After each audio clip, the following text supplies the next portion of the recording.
Վաղը կիրակի հանցագործը վերադառնալու է իր մկրտության վայրը: Նա կարծում է, որ վերադառնալով այնտեղ, նա մաքրվելու է: Սուրբ Սարգիս եկեղեցու սիրելի հավատացյալներ,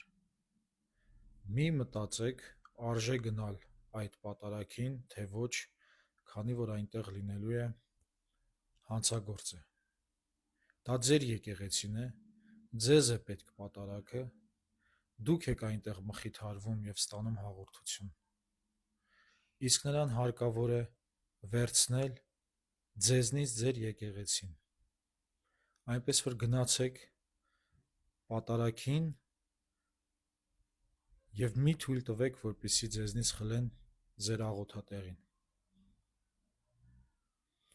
Ինչպես նաև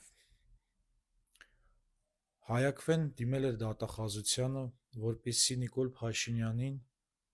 դեմ գործ հարուցի կրոնական կազմակերպության օրինական գործունեությանը խոչընդոտելու և պաշտոնական դիրքի չարաշահման համար: Դատախազությունը որոշել է գործ չհարուցել, մինչդեռ անմեղ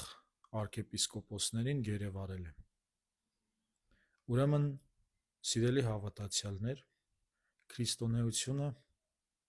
Քրիստոսին պաշտպանելն է: Գնացեք ձեր եկեղեցին, ստացեք պատարագը և հանցագործներին պատասխանատվության ենթարկելու երաշխավորը մնացել եք դուք: